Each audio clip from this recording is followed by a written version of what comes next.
Let me take a moment and talk a little bit about our responsibilities. Those of us who know what's going on and we know the truth, we all have a responsibility to speak out, and we need to find those other individuals who share those views. Not so much that we know immediately we can turn this around in a week or two or a year or two, but if conditions deteriorate, as I suspect, we have to have a hardcore people who understand these issues, who are able to rebuild the society.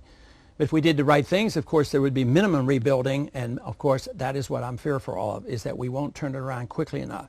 But we don't know that, but we have to face up to our responsibilities, and that is to do our very best. So there are some jobs that we can do. Each and every one of us have a job. But the jobs can be different. One individual can do one thing, I might do something else, and you might do something else. You might be a candidate, you may get involved in another person's election, but we have enough jobs right now when we think about the elections that have occurred and that are going to occur in this race.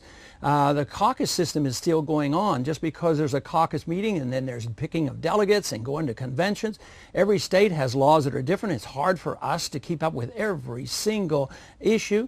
So therefore, it's your responsibility to keep going and keep fighting and getting as many delegates as possible.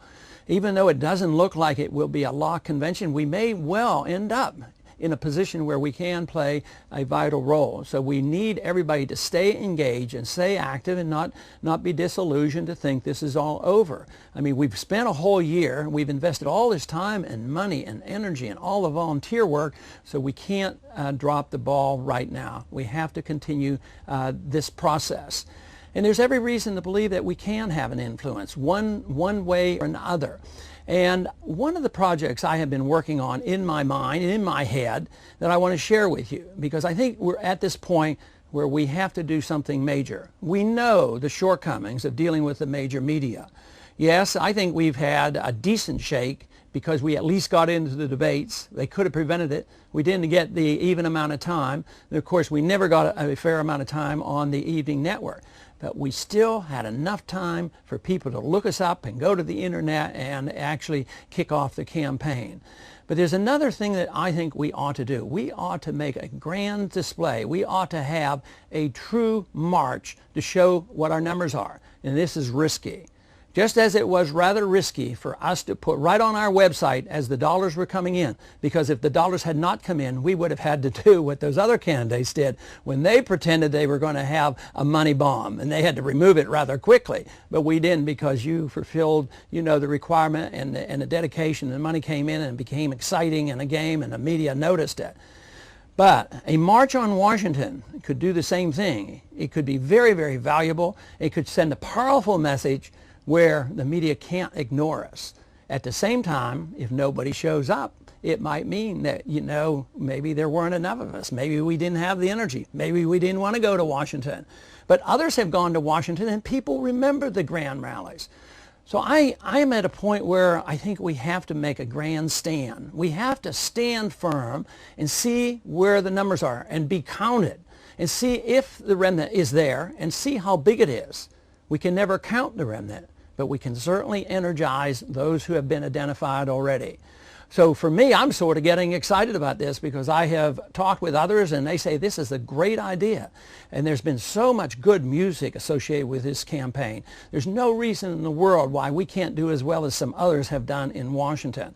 But we're at the crossroads. If we don't turn it around soon, I kept thinking at the beginning of this campaign we weren't ready, and that's why I was reluctant. But then when I got involved, I found out there were many more than I ever dreamed of. So now we're at a point, and I have been convinced that it is more crucial. But we have to realize exactly where we stand in this particular campaign and at the convention. But it doesn't mean that our voices won't be heard.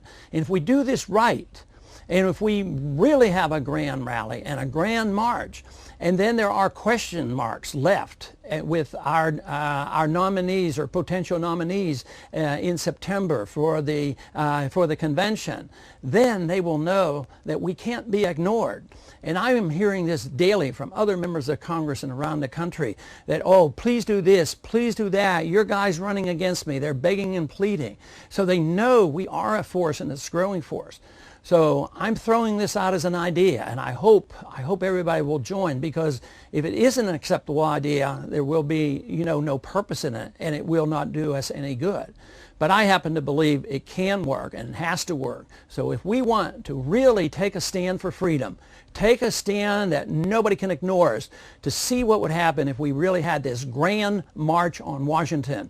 And this would have to be done rather soon. I'm not talking about, in 6 months or a year. I'm talking about rather soon, 3 or 4 months before the convention.